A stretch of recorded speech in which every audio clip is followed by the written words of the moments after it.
سورہ النساء آیت نمبر 58. ونصلی علی رسولہ الکریم.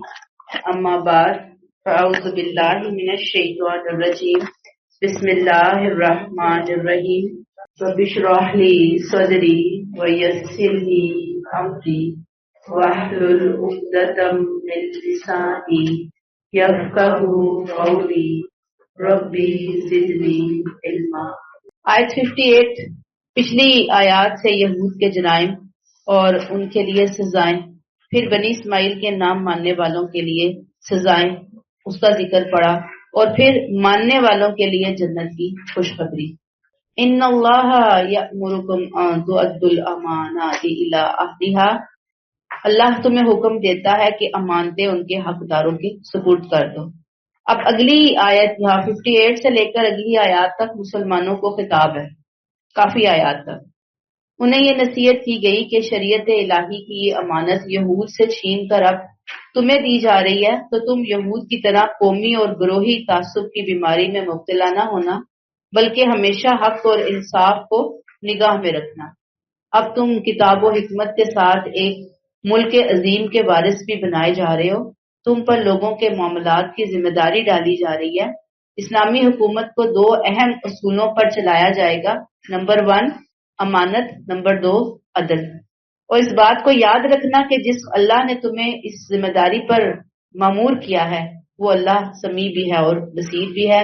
اب آیات کو دیکھتے ہیں کہ اے ایمان والو within bracket اللہ نے تمہیں ایک عظیم بادشاہی عطا کرنے کا فیصلہ کیا ہے، تو اس موقع پر bracket close اللہ تمہیں حکم دیتا ہے کہ امانتیں ان کے حقداروں کے سپرد کر دو. امانات، ان تؤدوا الامانات، امانات امانت، ٹرسٹ، رسپانسبلٹی، سپرد کی گئی چیز، جو ذمہ داری اللہ کی طرف سے بندوں کو سونپی جاتی ہے اس ذمہ داری کی مکمل حفاظت کرنا، حقدار تک پوری اور صحیح حالت میں اس کو پہنچانا. اس آیت میں امانت سے مراد خاص طور پر حکومتی عہدے مراد ہیں. اللہ چاہتے ہیں کہ امت مسلمہ میں ہر معاملے میں میرٹ کی حکمرانی ہو. حکومتی جو عہدے ہیں وہ عہدے صرف اور صرف میرٹ پر دیے جائیں، یعنی دینے کا معیار کیا ہو؟ میرٹ. کسی بھی حکومت کے عہدے پر کسی بھی بندے کو اپوائنٹ کیا جاتا ہے تو میرٹ سب سے پہلے دیکھا جائے گا. اس میں سفارش، رشتہ داری، ذاتی پسند اور ناپسند، تعلقات، رشوت، دباؤ، دھمکی، دھونس، کسی کو کوئی عہدہ نہیں دینا، یہ اللہ منع کر رہے ہیں یہاں پر. اور سیکنڈ اللہ منع کر رہے ہیں کہ کوئی کام نہیں کروانا تم نے اس انداز میں کسی سے، اپنی پوزیشن کا، اپنی پاور کا ناجائز، اپنے کنیکشن کا ناجائز فائدہ نہیں اٹھانا تم نے. یعنی اصل ان تؤدوا الامانات الی اہلھا سے مراد وہی گورنمنٹ سے ریلیٹڈ عہدے اور ذمہ داریاں ہیں، لیکن امانت عام معنوں میں بھی ہم لے سکیں کہ کوئی رقم یا کوئی چیز کسی سے لی ہے تو وہ اس کو واپس کرنی ہے. اگر کسی نے ہمیں کوئی ذمہ داری دی ہے تو وہ ذمہ داری پوری کرنی ہے. وہ ذمہ داری چاہے اللہ کے حوالے سے ہو چاہے وہ بندوں کے حوالے سے ہو، وہ پوری کرنی ہے.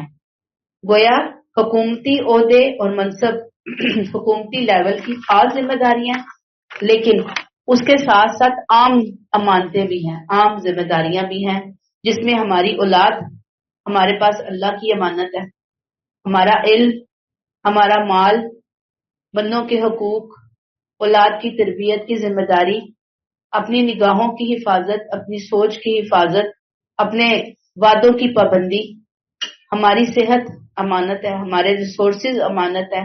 اللہ نے جتنے فرائض ہم پر عائد کیے وہ سب اللہ کی طرف سے ہم پر اصل میں امانت ہے. یہ بات سمجھ آئیے؟ یعنی ایک خاص لیول ہے امانت کا اور ایک عام لیول ہے. عام لیول میں ہر چیز جو میرے پاس موجود ہے، جو کچھ بھی ہے وہ ساری کی ساری چیزیں کیا ہیں؟ میرے پاس اللہ کی امانت ہے. اب یہ جو چیزیں اللہ نے دی ان کا صحیح استعمال امانت کی ادائیگی ہے، درست استعمال، اللہ کے حکموں کے بتائے ہوئے طریقوں کے مطابق استعمال، اللہ کے رسول کے بتائے ہوئے طریقے کے مطابق، سنت کے مطابق اس کا استعمال، اس کی درست ادائیگی، یہ امانت ہے. مثلا آپ دیکھیں گے کہ سپوز میں ٹیچنگ کر رہی ہوں, میں سیلری لے رہی ہوں. اب میں جاؤں کالج یا کلاس میں اور میں اپنا پیریڈ ایسے ہی گپے لگا کے ادھر ادھر سے ایسے ہی باتیں کر کے, کبھی کچھ پڑھایا پڑھایا نہ پڑھایا نہ پڑھایا. میرے پہ ایک پورے کورس کی ذمہ داری ہے, پورے سیشن کی. پورا سیشن میں ایک ہی چیپٹر پہ باتیں کرتے کرتے کرتے کرتے گزار دوں, باقی چیپٹر کو میں ٹچ ہی نہ کروں. انہوں نے اپنی ذمہ داری پوری نہیں کی, میں نے اپنی رسپانسبلٹی نہیں نبھائی, میں نے اپنے اسٹوڈنٹس کو کوالٹی ٹائم نہیں دیا. تو کالج جا کر یہ سارے کام کرنا ایک ٹیچر کیا, اسکول جا کر اپنے اسٹوڈنٹس کو کوالٹی ٹائم دینا, ان کی ذمہ داری پوری کرنا, ان کی تربیت کرنا, یہ ایک ٹیچر کے اوپر امانت ہے جو وہ سیلری کے بدلے اس کے ذمے عائد ہوتی ہے اور اس کو اسے ادا کرنا ہے. ذاتی زندگی میں امانت کی بے شمار مثالیں ہیں, ہم لے سکتے ہیں. اب اس کو آپ اگر مزید سننا چاہتے ہیں امانت کے حوالے سے, تو اگر آپ کو یاد ہو سورہ آل عمران آیت نمبر 18, سورہ آل عمران آیت نمبر 75 میں ہم امانت اور انصاف کے حوالے سے بہت سی آیات اور چیزیں ڈسکس کر کے آئے ہیں. تو اب اس آیت کو تھوڑا دوبارہ سم اپ کرتے ہیں کہ تم سے پہلے یہ امانت, یہ بادشاہی جن لوگوں کو دی گئی وہ چور ثابت ہوئے, انہوں نے امانت میں خیانت کی, وہ خائن تھے. مگر اے امت محمدیہ صلی اللہ علیہ وسلم, تمہیں ایسا نہیں کرنا. تمہاری اولین ذمہ داری یہ ہے کہ یہ نعمت عظمیٰ جو تمہیں ملی, پیچھے ہم نے پڑھ لیا کیا نعمت اللہ نے ان کو دی.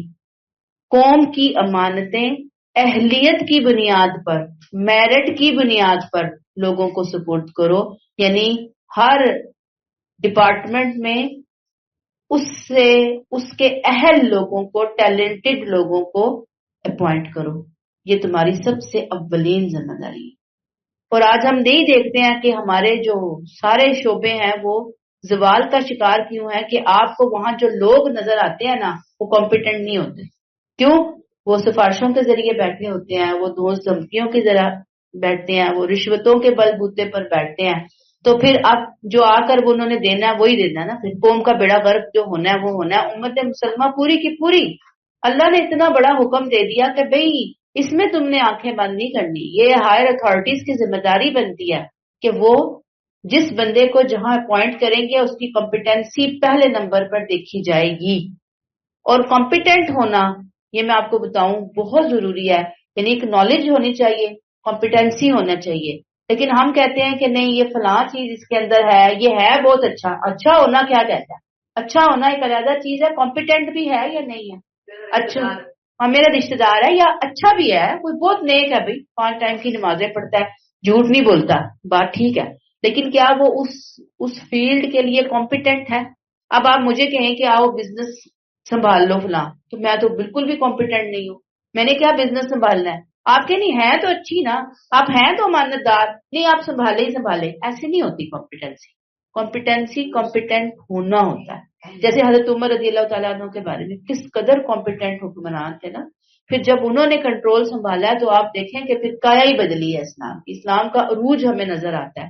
تو یہ کمپیٹنٹ بندے اگر ہم مختلف ڈپارٹمنٹ فیلڈز میں لگا دیں, اپوائنٹ کر دیں, یہ کام اگر ہم کر لیں, آپ دیکھیں کہ امت مسلمہ دنوں میں آگے جائے گی. لیکن یہ صرف پاکستان کا حال نہیں ہے, میجورٹی یہی حال چل رہا ہے. آگے چلتے ہیں, اللہ تعالیٰ فرماتے ہیں وَإِذَا حَكَمْتُمْ بَيْنَ النَّاسِ أَن تَحْكُمُوا بِالْعَدْلِ, اور جب لوگوں کے درمیان فیصلہ کرو تو عدل کے ساتھ فیصلہ کرو. پہلی چیز امانت کی ادائیگی ہے. دوسرا عدل و انصاف زندگی کے ہر شعبے میں لانا ہے, آخری درجے تک لے کر آنا ہے. لوگوں کے جھگڑے ہیں تو عدل سے نپٹاؤ گے, کورٹس میں ججز ہیں وہ عدل اختیار کریں گے, عام زندگی میں عام پبلک ہے, عام روٹین میں معاملات چل رہے ہیں, عدل و انصاف کو اپنا زندگی کا شعار بنانا ہوگا. عدل کیا ہے کہ قانون کی نظر میں امیر غریب, کالا گورا, شریف بدماش, مشرق مغرب, مسلم نان مسلم, کوئی فرق نہیں. قانون کی نظر میں سب برابر ہیں. یہ ہے ان تحکموا بالعدل. کوئی خوف, کوئی زور زبردستی, کوئی لالچ, کوئی پریشر اس کے عدل کے اوپر حاوی نہیں ہونا چاہیے. اسے میرٹ سے نہیں ہٹنا. اس میرٹ کے ساتھ لوگوں کے درمیان فیصلہ کرو, انصاف سے فیصلہ کرو. فیصلہ مین انصاف سے معاملہ کرو.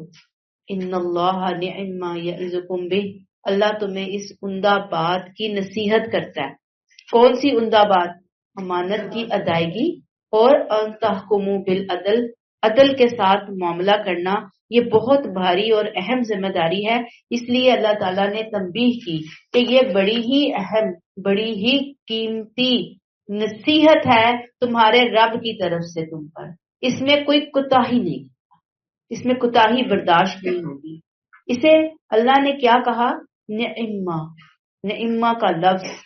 اگر امانت میرٹ پر دو گے تو معاشرہ ترقی کرے گا، اگر امانتیں نہ اہلوں کے سپرد کرو گے تو معاشرہ تباہ ہو جائے گا، اگر فیصلوں میں انصاف برتو گے معاشرے میں سکون آئے گا، اور اگر فیصلوں میں ظلم کرو گے تو معاشرہ ڈھہ جائے گا۔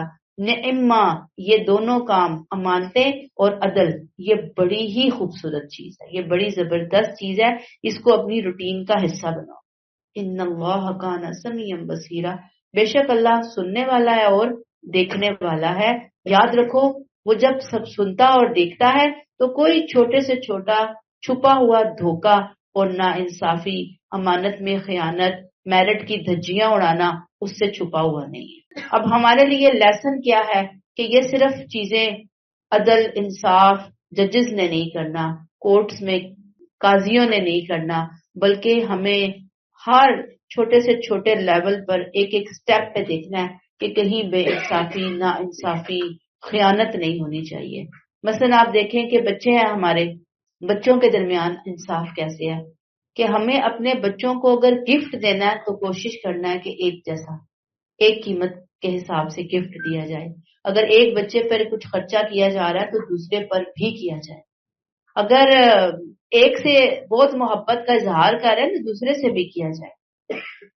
عموماً مائیں اور پیرنٹس امبیلنس ہو جاتے ہیں، ایک بچے کو لاڈیاں دے دے کے سر پہ چڑھایا ہوتا ہے اور باقی بچوں کو اگنور کیا ہوا ہوتا ہے، اسی ایک بچے کے ارد گرد ان کی پوری دلچسپیاں گھوم رہی ہوتی ہیں۔ یہ تو بیٹوں کو زیادہ امپورٹنس دی جاتی ہے، بیٹیوں کو نہیں دی جاتی، یا بیٹیوں کو دی جاتی ہے بیٹوں کو، جہاں دیکھیں مختلف انداز چل رہے ہوتے ہیں۔ چھوٹی چھوٹی چیزیں ہیں، امت مسلمہ کے اپنے گھریلو حالات اور معاملات اور واقعات اس قدر ناانصافیاں چل رہی ہوتی ہیں۔ شوہر ہے، دو بیویاں کر لی، شادی کرنے کا بہت شوق تھا لیکن عدل کا کوئی اس کو ہوتا پتہ نہیں ہے۔ اب خاتون ہے، خاتون خانہ ہے، بیوی ہے، تو اپنے میکے کے لیے اس کے سٹینڈرڈز اور ہیں اور اس کے سسرال کے لیے اس کے سٹینڈرڈز بالکل اور ہیں۔ کسی ایک کو اس نے سر پہ بٹھایا ہوا ہے، دوسرے کو اس نے بالکل ہی کک آؤٹ کیا ہے۔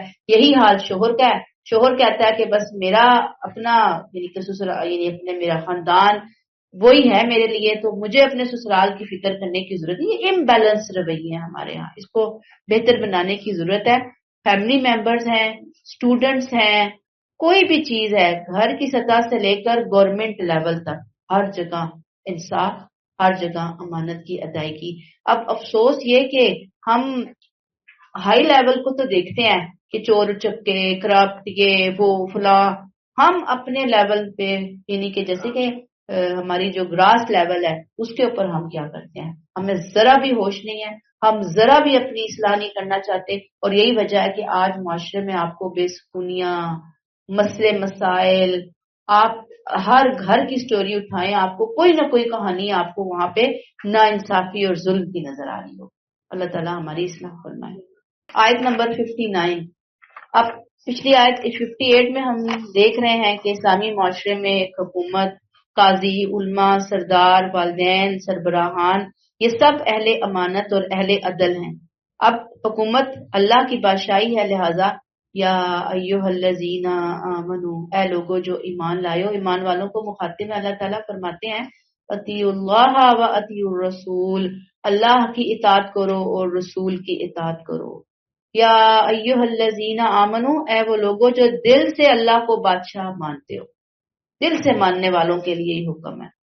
انہیں کیا کہا جا رہا ہے؟ اطیعوا اللہ و اطیعوا الرسول، اطیع اللہ، اللہ کی بادشاہی کو مان لو، اس کے حکموں کے سامنے سر جھکا دو، زندگی کے ہر معاملے میں اللہ کے حکم کو آخری فیصلہ سمجھ کر قبول کر لو، اپنی خواہشات کو اللہ کے حکموں کے تابع کر لو۔ اللہ کی اطاعت، اطیع اللہ، ہر جگہ اللہ کی مرضی کو اپنی مرضی سے پہلے رکھنا، یہ اطیع اللہ ہے۔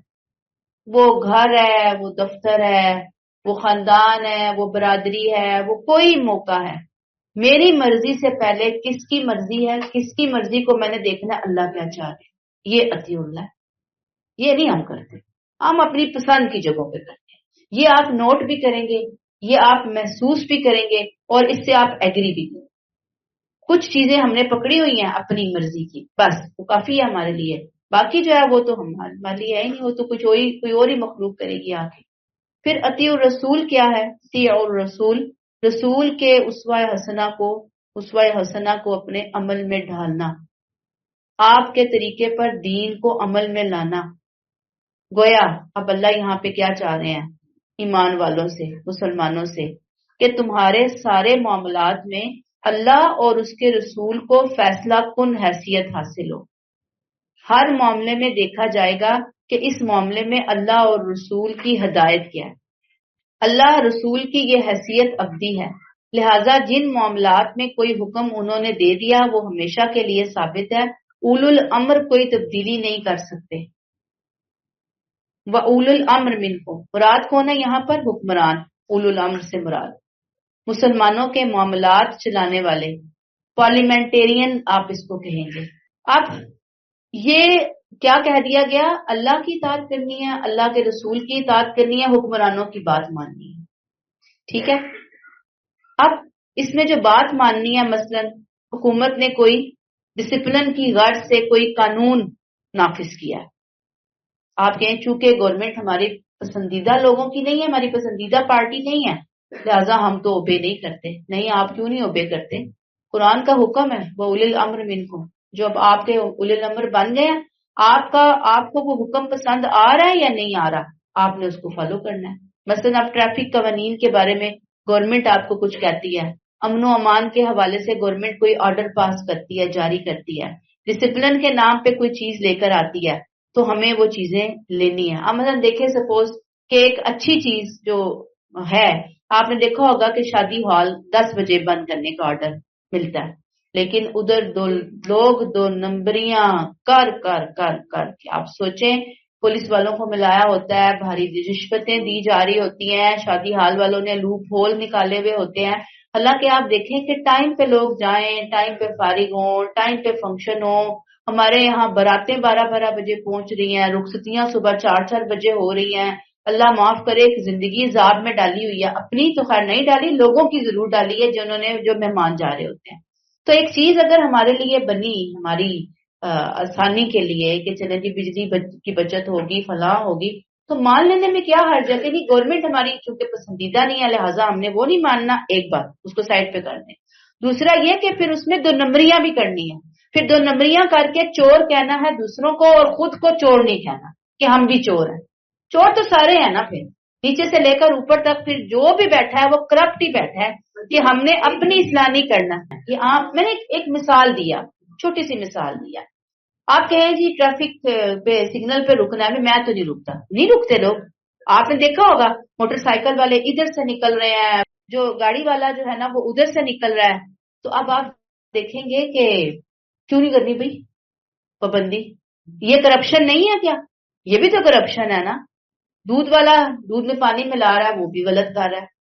ہم ہر جگہ پہ دیکھ رہے ہوتے ہیں غلطیاں ہو رہی ہوتی، لیکن ہم اپنے گریبان میں جھانکنے کی بجائے ہم نے بڑوں کو پکڑا ہوا ہے، ہم نے اپنی ذمہ داری بالکل ختم کر دی، ہم نے اپنی اصلاح بالکل سائڈ پہ رکھ دی، ہم انہیں ٹھیک کرنا چاہ رہے ہیں جو ہمارے بس میں نہیں ہے، جو ہمارے اختیار میں نہیں ہے۔ ہم ٹھیک ہو جائیں گے، اللہ تعالیٰ ہمیں اچھے لوگ عطا فرما دیں گے۔ ہم نہیں ٹھیک ہو رہے، ہم دیکھ رہے ہیں جو ہمارے ساتھ چل رہا ہے سلسلہ۔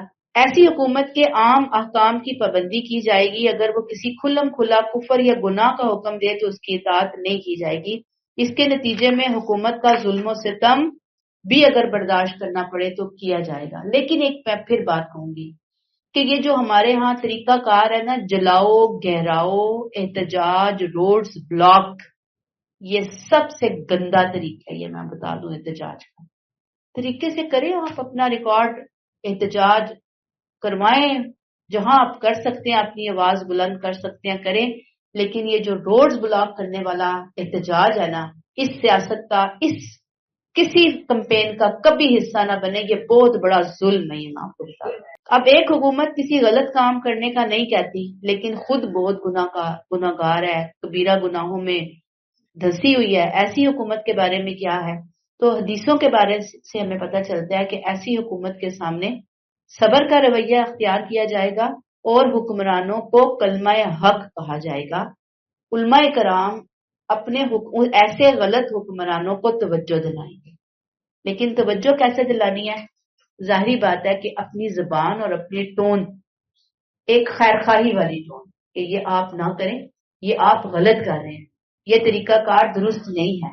لکھیں، بولیں، پڑھیں، احتجاج کریں اچھے طریقے سے.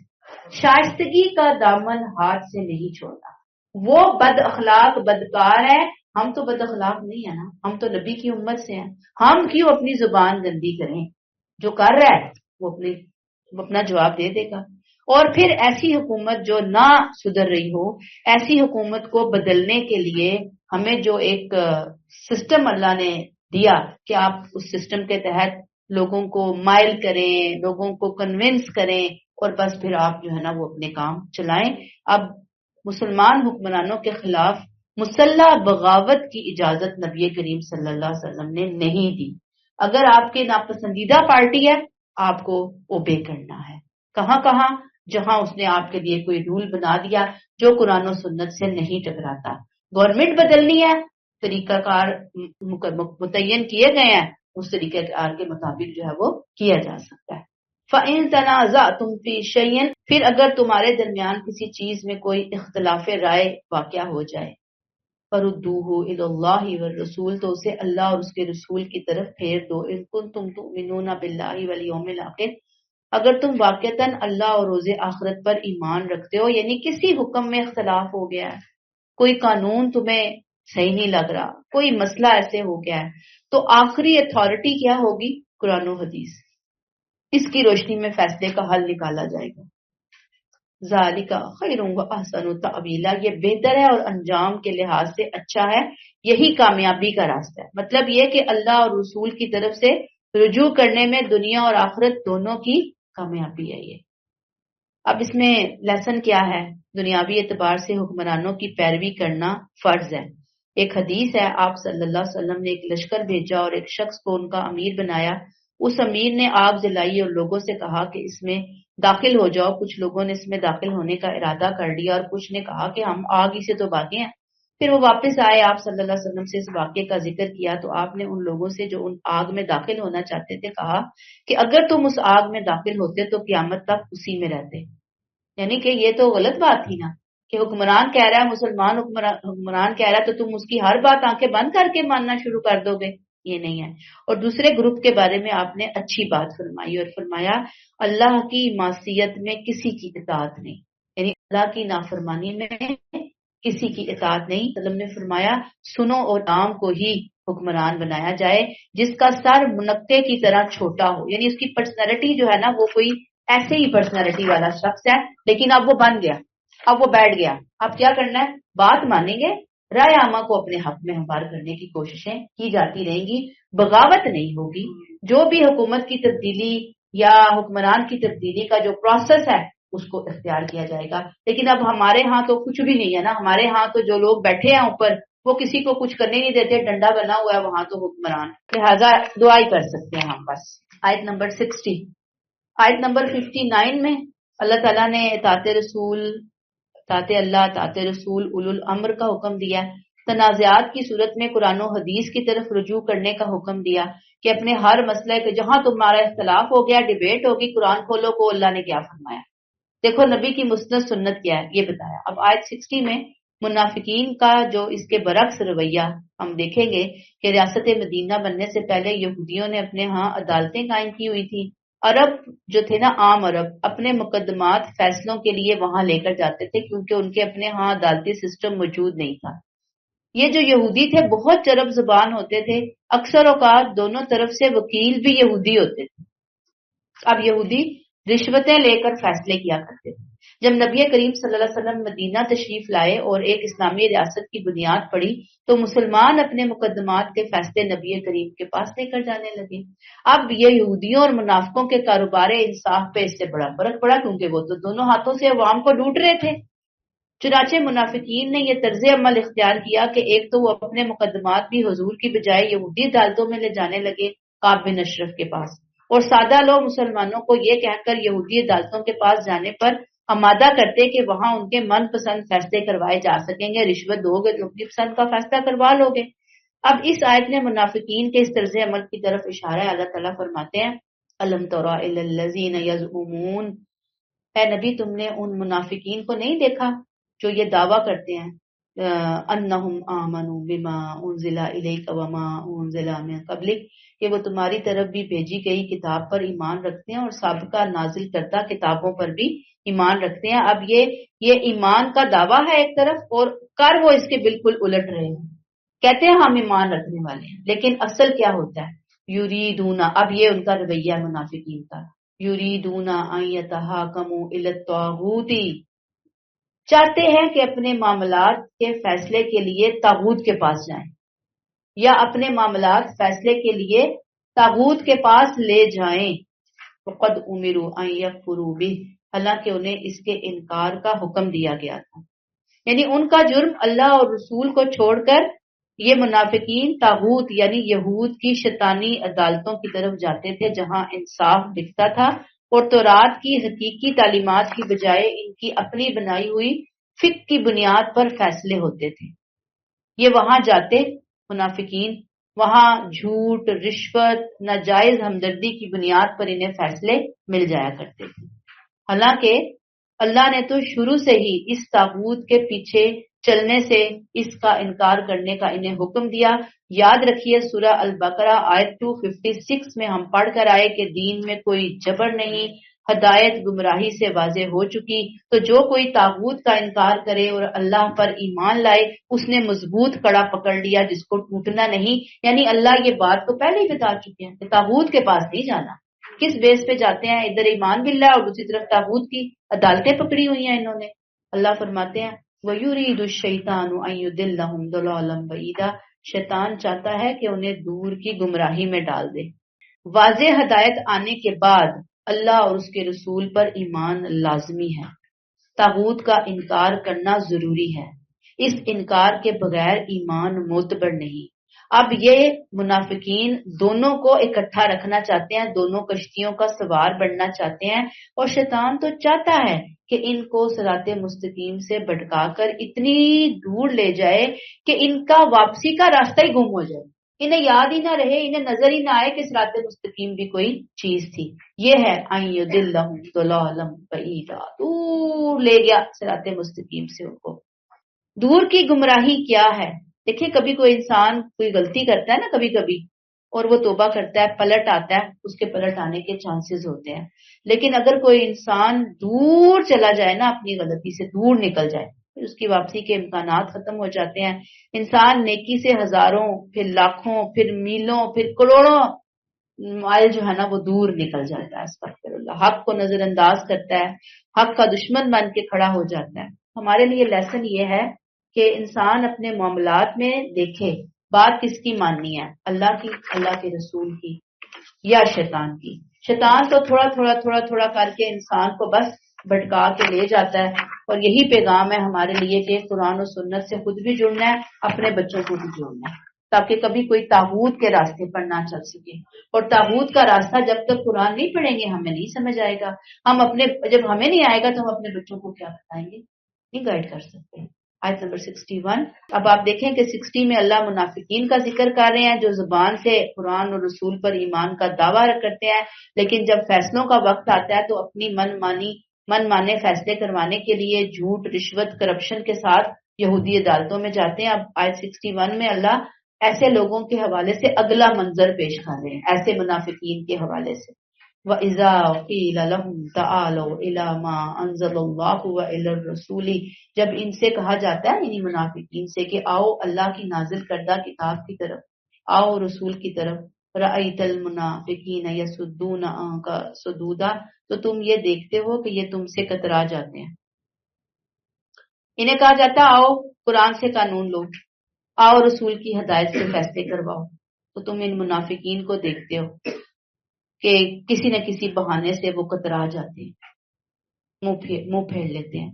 یہاں جو لفظ ہے نا سدودا، یہ صرف بھاگنے کے لیے نہیں آتا منہ پھیر کر، بلکہ یہ زور سے، نفرت سے، جیسے کسی چیز کو دیکھ کر چہرہ بگڑ جاتا ہے نا، یہ ان کا رویہ ہوتا ہے کہ ہمیں کدھر بلایا جا رہا ہے، ہمیں کیا قرآن اور سنت کی طرف نعوذ باللہ بلایا جا رہا ہے، ہمارے پاس ہے نا ہماری شیطانوں کی عدالتیں، ہم تو ان کے پاس جائیں گے، ہم نہیں آنے والے اس قانون کی طرف۔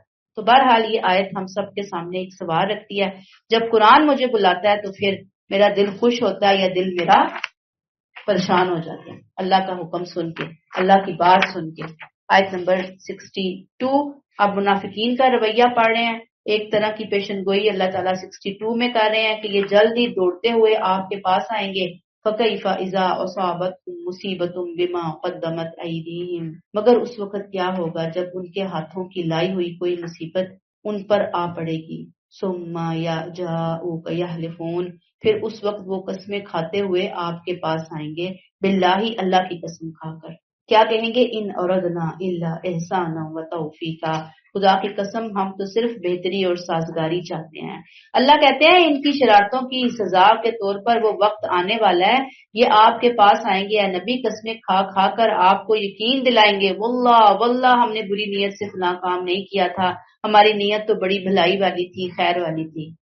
اب جس مصیبت کا یہاں ذکر ہے نا اصابتہم مصیبہ، وہ بعد میں اس طرح پیش آئی کہ جب اسلام نے طاقت پکڑ لی، یہود کی سیاسی طاقت کمزور ہو گئی، تو اب مسلمانوں کو ہدایت دی گئی کہ جو منافقین کے حوالے سے وہ اگنور کر رہے تھے، چشم پوشی کر رہے تھے، اب مسلمان اپنی پالیسی تبدیل کریں منافقین کے حوالے سے۔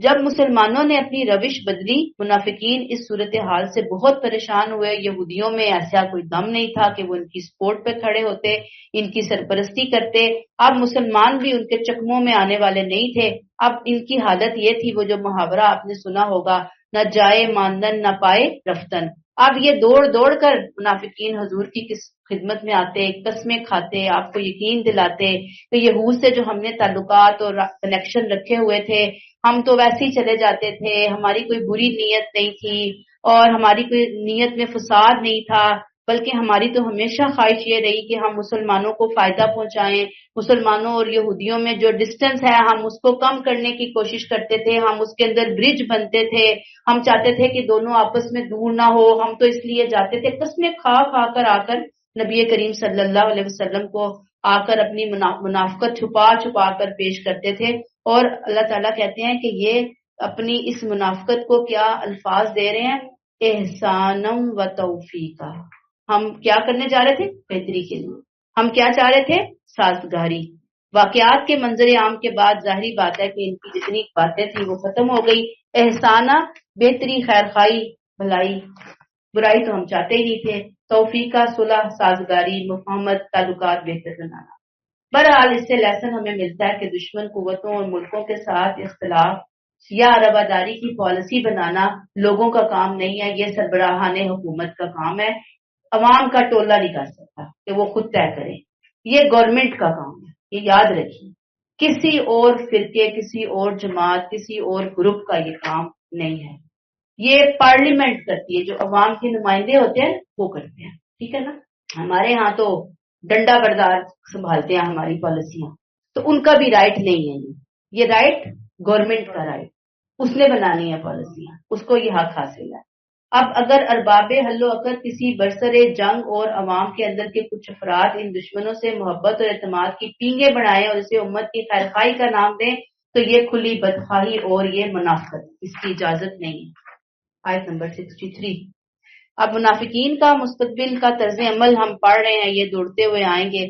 اب 63 میں ایسے ہی منافقین کے حوالے سے جو دھمکی اللہ نے دی اس کے اندر بہت تیزی آ گئی ہے، غضب اللہ کا ظاہر ہو رہا ہے۔ فرمایا اولئک الذین یعلم اللہ ما فی قلوبہم، یہ وہ لوگ ہیں کہ اللہ جانتا ہے جو کچھ ان کے دلوں میں ہے، فاعرض عنہم، سو ان سے اعراض کرو، وعظہم، اور انہیں نصیحت کرو، وقل لہم فی انفسہم قولا بلیغا، اور اور ان سے اس انداز میں بات. اللہ خوب جانتا ہے کہ منافقین کے دلوں میں کیا ہے.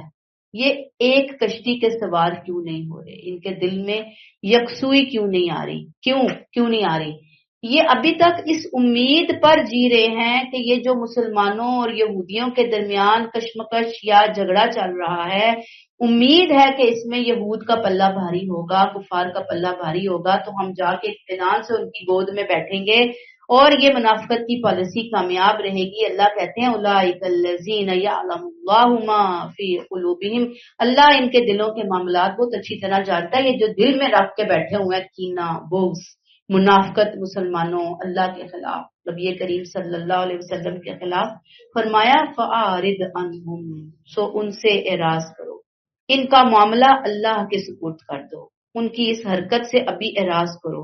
مراد ان کی جو قابل اعتراض باتیں اور ان کی جو ظاہری غلطیاں ہیں فوری ان کو ملامت نہیں کرو, فوری ان کو نہیں پکڑو. فَأَعْرِضْ عَنْهُمْ, وقتی طور پہ ابھی ان کو اگنور. وَعِظْهُمْ, اگلا حکم اعراض کے بعد خاموش نہیں رہنا بلکہ انہیں نصیحت کرنی ہے. اگر ان کی ظاہری غلطیوں پر ابھی سزا نہیں دی جا رہی لیکن ان کو اچھے اور برے کا فرق سمجھانے کے لیے نصیحت کا سلسلہ جاری رکھا جائے, تاکہ اگر ان کے لوگوں میں جہاں جہاں تھوڑی تھوڑی دلوں میں خیر ہے وہ خیر والے لوگ چھنٹ کر ان سے الگ ہو جائیں, آپ کے ساتھ آ جائیں. کیا کرو, وَقُلْ لَهُمْ فِي أَنفُسِهِمْ قَوْلًا بَلِيغًا, ایسا جملہ قولم بلیغا ایسا جملہ ہوتا ہے, ایسی بات ہوتی ہے جو دلوں کی دیواریں توڑ کر دلوں میں جا بیٹھے. اللہ ہمیں یہ قولم بلیغا عطا فرما دے جس سے دل پگھل جائے, جس سے ضد کے بت بنائے ہوئے ہیں وہ ڈھیر ہو جائیں. وَقُلْ لَهُمْ فِي أَنفُسِهِمْ, ان پر یہ حقیقت واضح کر دی جائے کہ یہ نصیحت خود ان کے حق میں بہتر ہے. ان کے طریقے سے اسلام کو کوئی نقصان نہیں پہنچنے والا. اللہ اپنے دین کی حفاظت کے لیے خود کافی ہے. یہ جو کام کر رہے ہیں منافقین, یہ اپنا نقصان خود کر رہے ہیں. اس انداز میں ان کو نصیحت کر کے بات بتائی جائے, قولم بلیغا اختیار کی جائے.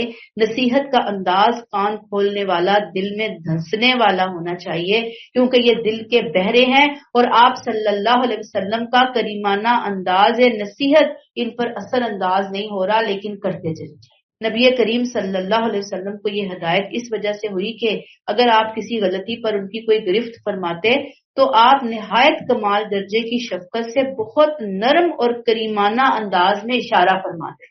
اگرچہ آپ کے شایان نشان یہی انداز تھا, لیکن منافقین اس کریم النفسی کے اہل نہیں تھے, نہ ہی وہ اس کے قدردان تھے, بلکہ وہ اس سے غلط فائدہ اٹھاتے. روز بروز ان کی شرارتوں میں دلیری آتی جا رہی تھی. اس وجہ سے یہ ہدایت ہوئی کہ اب ان کے ساتھ نرمی برتنے کا موقع نہیں ہے. اب انہیں واضح الفاظ میں تنبیہ کی جائے گی, نیک اور بد سے ان کو آگاہ کیا جائے گا, تاکہ تباہی کے گڑھے میں گرنے سے پہلے اگر یہ سنبھلنا چاہیں تو سنبھل جائیں. لہٰذا اے نبی, ان کی بیماری کو سمجھ کر, ان کی گندگی سے اپنا دامن بچا کر, ان کے اندر جو نیک روحیں ہیں ان کو جگانے کی کوشش جاری رکھیے قولم بلیغا سے, یہ کرتے رہیے. بہرحال بات وہی ہے. اس آیت کا خلاصہ لباب اللہ سے حکمتیں مانگے, اللہ حکمتیں عطا فرما دیں کہ کس طرح بات کرنی ہے, کب بات کرنی ہے, کس انداز میں بات کرنی ہے. ہم یہ تو مانگتے نہیں ہیں, بس کھڑے ہو جاتے ہیں تبلیغ کرنے کے لیے, اور پھر ہمیشہ کے لیے لوگوں کو دین سے کاٹ کر دور کر دیتے ہیں, اور پھر ہم وہاں پہ مسلمان ہی بنے رہتے ہیں کہ ہم تو بہت نیک پکے سچے مسلمان ہیں. ہم یہ نہیں دیکھتے کہ ہمارے عمل سے دور کون ہوا. یہ تو بہت رونے کا مقام ہے. کل کو پکڑ ہوگی کہ تم کہاں سے اتنی زیادہ دین بن کے, دین کی خدائی فوجدار بن کے لوگوں کے سروں پر مسلط ہو گئی تھی. تمہاری حکمتیں کدھر چلی گئی تھی, تمہاری نرمیاں کدھر چلی گئی تھی, تمہارا قولم بلیغا کدھر چلا گیا تھا. اب یہاں پہ کیا آ رہا ہے, وائز ہوں, نصیحت کرنی ہے, کس انداز میں کرنی ہے. اگر مجھے نہیں آتی تو پھر مجھے چپ رہنا چاہیے. ٹھیک ہے نا.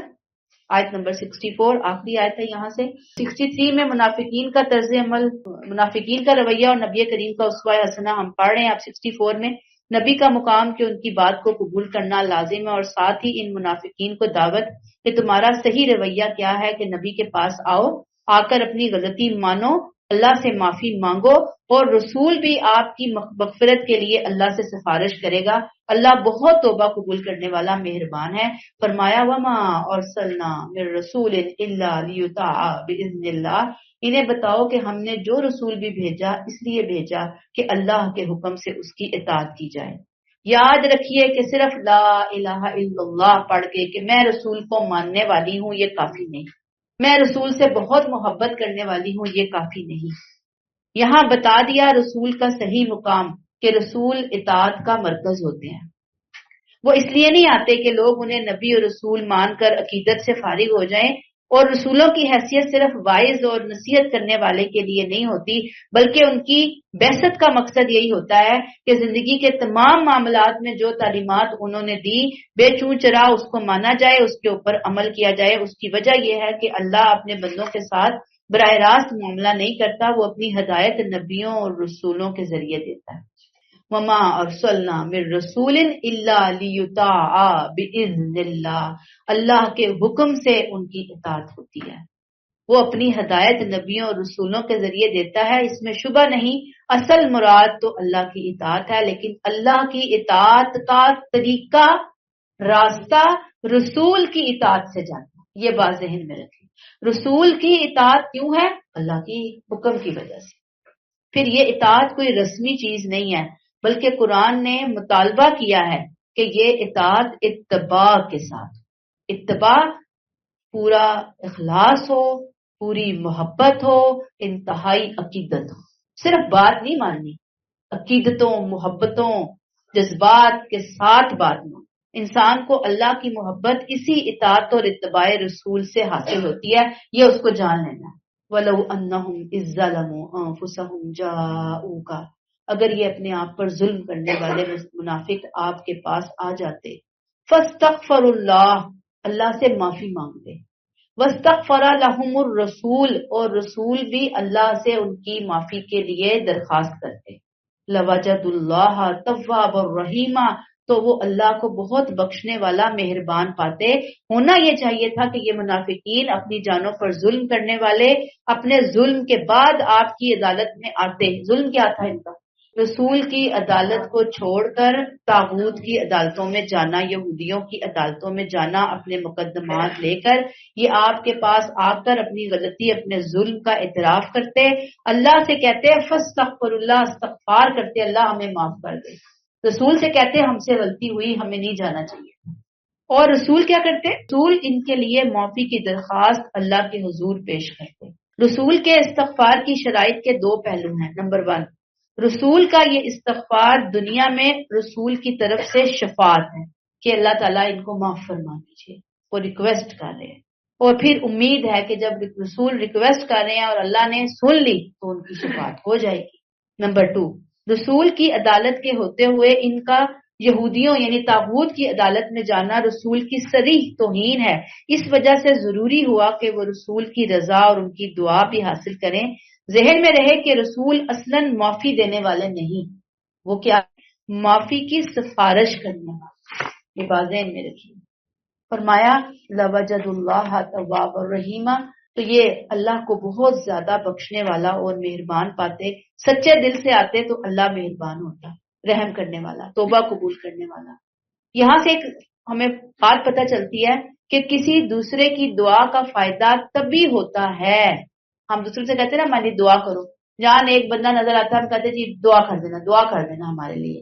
یاد رکھیے جب تک ہم اپنی اصلاح نہیں کریں گے، یہاں پہ اصلاح کی بات آئی ہے نا کہ لوگ آتے اپنی اصلاح کرتے، اعتراف کرتے، اللہ سے خود بھی معافی مانگتے، پھر رسول کے سامنے وہ بات کرتے، پھر رسول ان کے لیے معافی کی اللہ سے درخواست کرتے۔ یہ طریقہ کار ہے، یہ پروسیجر ہے کہ پھر آپ پہلی اپنی اصلاح کی کوشش کریں، اللہ سے معافی مانگیں، بندوں کے حقوق میں زیادتی کی ہے، گڑبڑ کی ہے، ان کو کمپنسیٹ کریں، اور پھر اس کے بعد جو ہے نا وہ کیا کریں کہ ہمارے لیے دعا کریں۔ اب ہم دوسروں کے اوپر ڈال کے خود آرام سے بیٹھ جاتے ہیں کہ ہمیں تو ضرورت نہیں، دوسروں کو کہہ دیا ہم نے، اور دوسروں کے لیے دعا کا فائدہ بہت زیادہ ہوتی ہے، دعا قبول ہوتی ہے جو ہم دوسروں کے لیے کرتے ہیں، دوسرے ہمارے لیے کرتے ہیں، لیکن وہی پروسیجر وہی ہے، یہ پروسیجر ہوگا۔ ایک حدیث ہے آپ صلی اللہ علیہ وسلم نے فرمایا کہ مسلمان کی اپنے بھائی کے لیے اس کی پیٹھ پیچھے کی گئی دعا مستجاب ہوتی ہے۔ بندے کے سر کے قریب ایک فرشتہ مقرر ہوتا ہے. جب بھی کوئی اپنے بھائی کے لیے دعائے خیر کرتا ہے تو مقرر کیا ہوا فرشتہ اس پر کہتا ہے آمین، اور وہ کہتا ہے تمہیں بھی اسی کی مانند عطا ہو جو تم نے دوسرے کے لیے دعا کی، اللہ تمہیں بھی دے. دعا کا بہت فائدہ ہے، لیکن جس کے لیے دعا ہو رہی ہے کیا وہ خود بھی اس دعا کو ڈیزرو کرتا ہے؟ کیا اس نے اپنی اصلاح کر لی؟ کیا وہ سیدھے راستے پر آ گیا؟ کیا اس نے لوگوں کے حقوق کی ادائیگی شروع کر دی؟ یہ سیکھنے کا موقع. اللہ ہماری اصلاح فرمائے. یہاں پہ روک لیتے ہیں جی. سبحانک اللہم و بحمدک نشہد ان لا الہ الا انت نستغفرک و نتوب الیک. السلام علیکم و رحمۃ اللہ وبرکاتہ.